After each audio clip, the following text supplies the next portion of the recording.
B012072. Saya jurusan Teknik Industri dari kelas C di Universitas Sarjana Wiyanta Taman Siswa. Nah, sekarang saya mengambil materi tentang teknik pengocoran logam atau metal casting.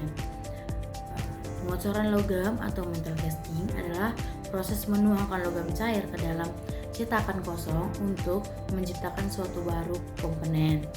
Nah, logam tersebut kemudian akan mendingin dan mengeras sesuai dengan cetakan tersebut. Pengocoran logam menjadi salah satu teknik pembuatan yang telah dikerjakan selama bertahun-tahun, memainkan peran penting dalam menghasilkan berbagai benda dari patung dan perhiasan rumit hingga alat praktis senjata dan komponen transportasi. Metode ini terus berkembang, beradaptasi dengan teknologi dan bahan baru sambil mempertahankan prinsip-prinsip dasarnya. Nah, saat ini juga proses pengocoran logam telah menjadi bagian integral dari manufaktur nih.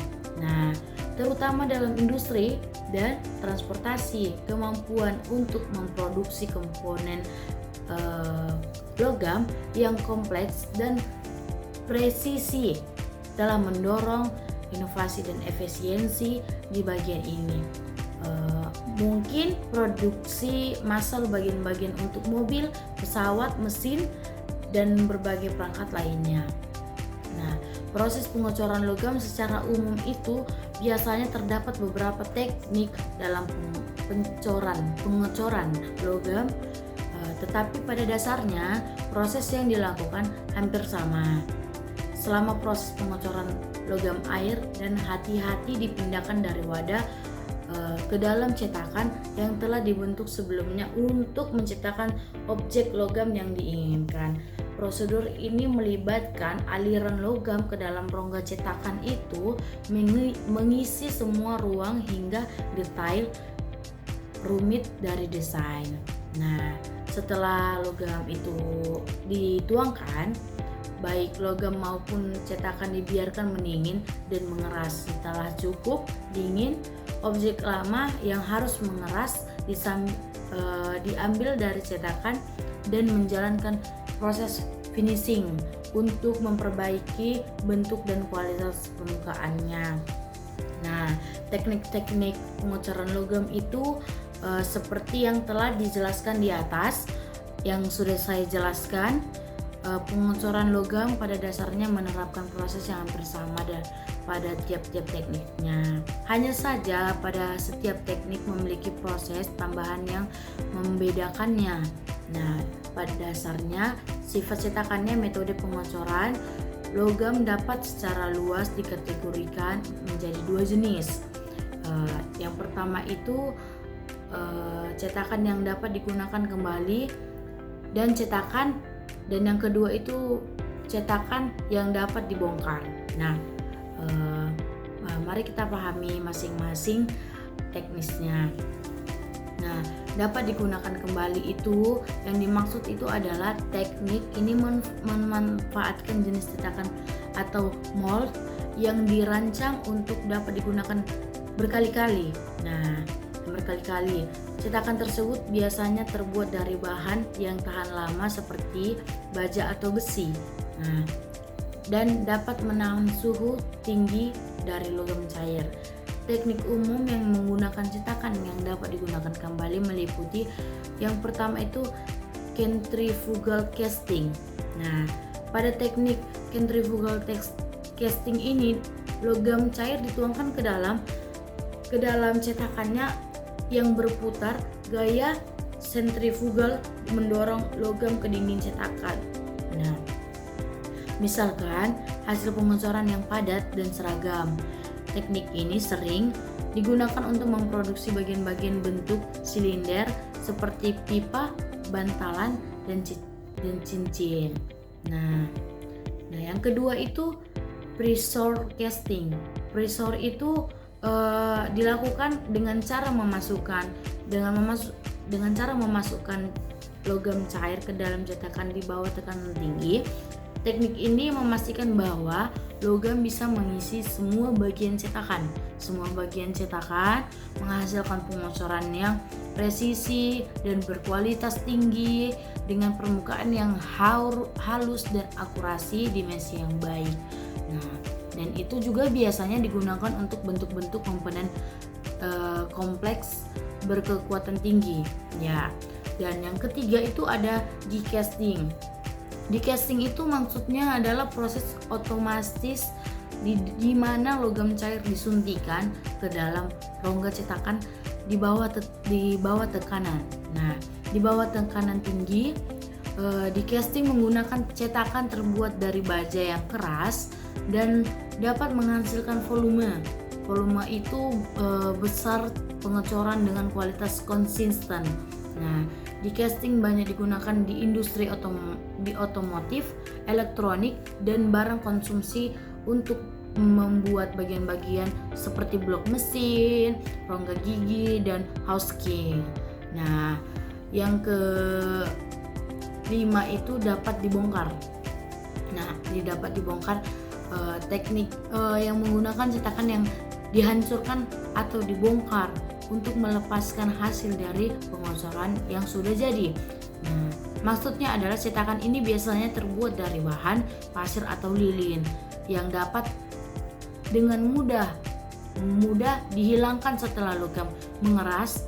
Teknik-tekniknya atau dengan expandable casting tersebut yang meliputi sand casting.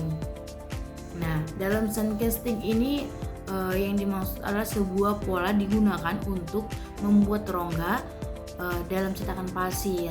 Logam cair kemudian dituangkan ke dalam rongga tersebut membentuk yang diinginkan. Setelah logam mendingin dan mengeras, cetakan pasir dipecah dan mengungkapkan dan hasil pengocoran. Nah, yang invertment casting itu juga terkenal sebagai lost wax, melibatkan pembuatan pola lilin dari objek yang diinginkan. Nah, kalau pola ini kemudian dilapisi dari bahan keramik tahan api untuk membentuk cetakan. Nah, setelah keramik mengeras, lilin juga dilelehkan meninggalkan rongga untuk logam cair. Nah, dan logam kemudian dituangkan ke dalam cetakan keramik, dan setelah mendingin keramik dipecah untuk mengungkapkan pengocoran yang presisi yang saya bilang tadi, presisi tersebut. Nah, masuk keuntungan dan kelemahan metode pengocoran secara logam. Nah, dari penjabaran yang saya sampaikan, bisa kita lihat bahwa metode pengocoran logam menawarkan berbagai keuntungan tersendiri dan pengaplikasiannya salah satu keuntungan utama dari pengocoran logam tersebut. Nah, kemampuannya untuk menciptakan baru kompleks dan desain detail yang sulit atau tidak mungkin dicapai melalui metode manufaktur lainnya. Fleksibilitasnya ini membuat pengocoran logam ideal untuk memproduksi komponen rumit dalam industri seperti dirgantara, otomotif, dan perhiasan. Nah, selain itu pengocoran logam bisa sangat ekonomis untuk produksi skala besar, terutama dengan metode seperti die-casting tadi yang saya ungkapkan, yang memungkinkan output volume tinggi dengan kualitas konsistennya, kemampuan menggunakan berbagai jenis logam, dan paduan juga menambah fleksibilitas proses pengocoran lainnya ya. Dan namun perlu dicatat juga ya bahwa ada beberapa kelemahan terkait dengan pengocoran logam. Yang pertama itu biaya awal itu untuk membuat cetakan, terutama dalam teknik yang dapat digunakan kembali seperti die-casting, bisa tinggi. Nah, bisa tinggi sehingga kurang ekonomisnya untuk produksi dalam jumlah kecil. Nah, di sisi lain juga untuk teknik expandable mold seperti sand casting seringkali menghasilkan presisi dan kualitas permukaan yang memerlukan proses finishing tambahan. Nah, masalah keamanan sangat penting dalam pengecoran logam karena suhu tinggi yang diterapkan. Nah, memerlukan protokol keamanan yang ketat untuk melindungi pekerja dari luka bakar atau cedera lainnya. Terakhir, masalah lingkungan nih. Kalau masalah lingkungan terkait dengan pembuangan cetakan bekas dan emisi polutan selama proses pengecoran harus dikelola dengan baik dan meminimalkan dampak di lingkungan. Nah, secara keseluruhan tersebut metode pengecoran logam atau metal casting memberikan solusi beragam dan fleksibel untuk berbagai kebutuhan manufaktur nih. Nah, dari komponen teknis yang rumit hingga karya seni yang indah. Nah, keunggulannya dalam menciptakan suatu kompleks atau ekonomis untuk produksi massal menjadikannya pilihan utama di banyak industri. Namun tantangannya itu adalah dari kelemahannya. Metode ini sudah disebutkan di atas. Sebagai yang saya ungkapkan tadi, harus dikelola dengan baik dan memastikan hasil yang optimal. Jadi penting untuk memahami dan memilih metode pengecoran yang paling sesuai dengan kebutuhan spesifik Anda. Nah, sekian dari materi saya. Mungkin saya mengambil materi tersebut karena saya menarik dengan pengecoran logam, karena seperti yang sudah saya sampaikan pengertiannya dan teknik-teknik dari pengecoran tersebut. Mungkin sekian dari presentasi saya. Apabila ada salah kata atau saya berbelit-belit, mohon maaf. Terima kasih, salam dan bahagia.